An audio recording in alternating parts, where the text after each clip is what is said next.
హైదరాబాద్ వాసులకు మరో కొత్త ఫ్లైఓవర్ అందుబాటులోకి రానుంది. 178 కోట్ల రూపాయల బడ్జెట్ తో చేపట్టిన శిల్పా లేఅవుట్ ఫ్లైఓవర్ ఫేజ్ 2 నిర్మాణం పూర్తి కావడంతో జూన్ 2న సీఎం రేవంత్ రెడ్డి ప్రారంభించనున్నారు. ట్రాఫిక్ చిక్కులకు చెక్ పెట్టేలా హైటెక్ సిటీ ఫైనాన్షియల్ డిస్ట్రిక్ట్ మార్గంలో మెరుగైన కనెక్టివిటీ కల్పించడం కోసం జీహెచ్ఎంసీ నిర్మించిన గచ్చిబౌలి ఓఆర్ఆర్ కొండాపూర్ ఫ్లైఓవర్ నిర్మాణం ప్రత్యేకతలకు సంబంధించి మరింత సమాచారాన్ని మా కరెస్పాండెంట్ నుమాన్ అందిస్తారు. ఐటీ క్యాడర్లో వాహనదారులకు మరో ఫ్లైఓవర్ అందుబాటులోకి రానుంది. శిల్పా లేఅవుట్ ఫేజ్ 2 ఫ్లైఓవర్ నిర్మాణం పనులు పూర్తి కావడంతో గచ్చిబౌలి నుంచి ఏదైతే కొండాపూర్ మార్గంలో వాహనదారులకు సౌకర్యవంతమైనటువంటి ప్రయాణాన్ని అందించే దిశగా ఇటు జీహెచ్ఎంసీ చేపట్టిన ఈ ఫ్లైఓవర్ ను వచ్చే నెల మొదటి వారంలో సీఎం రేవంత్ రెడ్డి ప్రారంభించనున్నారు. మొత్తం 178 కోట్ల బడ్జెట్ తో 1.2 కిలోమీటర్ల మేర నిర్మించినటువంటి ఈ ఫ్లైఓవర్ ఎలా ఉంది ఏంటి అనేది కూడా మనం ఒకసారి చూసే ప్రయత్నం చేద్దాం. ప్రస్తుతం కొత్తగా నిర్మించినటువంటి శిల్పా లేఅవుట్ ఫేజ్ 2 ఫ్లైఓవర్ మీద ఉన్నాను. సో మనం జర్నీ చేసుకుంటూ ఈ ఫ్లైఓవర్ను ఒకసారి చూసే ప్రయత్నం చేద్దాం. చూడొచ్చు ప్రస్తుతం మనం ఏబిఎన్ స్క్రీన్ లో కూడా మొత్తం కూడా ఈ ఫ్లైఓవర్ నిర్మాణం పనులు అయితే పూర్తయినటువంటి సిచ్యువేషన్ ఉంది. సీఎం రేవంత్ రెడ్డి చేతుల మీదుగా ప్రారంభించడానికి దీన్ని ఏదైతే ఇప్పటికే ఇటు ఏర్పాట్లు అయితే జీహెచ్ఎంసీ అధికారులు చేస్తున్నారు. ఇటు ఏదైతే సెంట్రల్ లైటింగ్ ఎల్ఈడి దాంతోపాటు ఎక్కడ కూడా ప్రమాదాలు జరగకుండా ఏదైతే అన్ని రకాల జాగ్రత్త చర్యలు తీసుకుంటూ ఫ్లైఓవర్ల నిర్మాణాలు జరుగుతున్నాయి. స్ట్రాటజిక్ రోడ్ డెవలప్మెంట్ ప్రాజెక్టు ద్వారా చేపట్టేటువంటి ఇది ఒక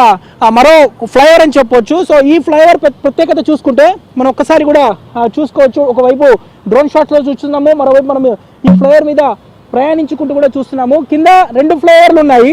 సో ఇది 3rd లెవెల్ ఫ్లైఓవర్.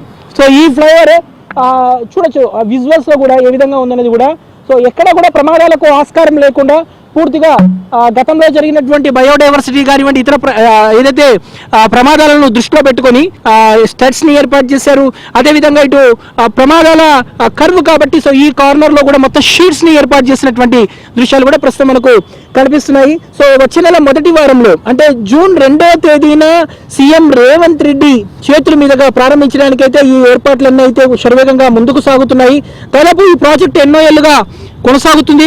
కొంత ఆలస్యమైనప్పటికీ సీఎం రేవంత్ రెడ్డి ప్రత్యేక చొరవ తీసుకొని ఈ ప్రాజెక్టు మీద ఏదైతే ఇప్పటికే జీహెచ్ఎంసీ అధికారులు కూడా పలుమార్లు సూచనలు చేశారు. సో ఎట్టకేలకు ఈ ఫ్లైఓవర్ అయితే ఇటు భాగ్యనగర వాసులకు ఇటు ఐటీ క్యాడర్ ప్రజలకు అందుబాటులోకి వస్తున్నటువంటి పరిస్థితి. ఎక్కడైతే గచ్చిబౌలి జంక్షన్ ఉందో సో ఆ జంక్షన్ ని మనం క్రాస్ అవుతున్నాము. సో ఇది క్రాస్ అవుతూ ఇక్కడ నిత్యం కూడా ట్రాఫిక్ సిగ్నల్లో వెయిట్ చేయాలంటే దాదాపు గంటల కొద్ది సమయం పడుతూ ఉంటుంది. సో ఆ గంటల కొద్ది వెయిటింగ్ సమస్యకు చెక్ పెట్టే విధంగా ఒక మంచి వ్యూ పాయింట్ లో ఈ ఫ్లైఓవర్ని అయితే నిర్మించారని చెప్పొచ్చు. మధ్యలో సెంట్రల్ లైటింగ్స్, మరోవైపు స్టడ్స్, దాంతోపాటు ఎక్కడికక్కడ కూడా రంబుల్ స్టిప్స్ ని ఏర్పాటు చేశారు. మరోవైపు ప్రమాదాలు జరగకుండా మూలమలుపుల వద్ద ఏదైతే ఇటు షీట్స్ ని కూడా ప్రత్యేకంగా ఏర్పాటు చేసినటువంటి పరిస్థితి ఉంది. మొత్తం కూడా దాదాపు 1.2 కిలోమీటర్ల మేర చేపట్టినటువంటి ఈ ప్రాజెక్ట్ ఏదైతే ఉందో ఇది అందుబాటులోకి రావడం వల్ల దాదాపు అంటే 26 మీటర్ల వెడల్పు కూడా ఉంది. సో ఇది అందుబాటులోకి రావడం వల్ల మాత్రం ఇటు హైటెక్ సిటీ కానివ్వండి, ఫైనాన్షియల్ డిస్ట్రిక్ట్, దాంతోపాటు ఇటు ఏదైతే ఇటు గచ్చిబౌలి, అదేవిధంగా ఇటు కొండాపూర్, హఫీజ్పేట్, ఆల్విన్ కాలనీ, మియాపూర్కి వెళ్ళేటటువంటి ప్రయాణికులకైతే గచ్చిబౌలి జంక్షన్ దగ్గర గంటల కొద్ది వెయిటింగ్ అవసరం లేకుండా చాలా సౌకర్యవంతంగా సునాయాసంగా వారి గమ్యస్థానాలకు చేరే విధంగా ఈ ఫ్లైఓవర్ అయితే నిర్మించినటువంటి పరిస్థితి ఉందని చెప్పవచ్చు. శిల్పా లేఅవుట్ ఫేజ్ 2 ఫ్లైఓవర్ నిర్మాణానికి సంబంధించినటువంటి ప్రత్యేకతలు వీడియో జర్నలిస్ట్ శ్యామ్తో నుమాన్ ఏబిన్.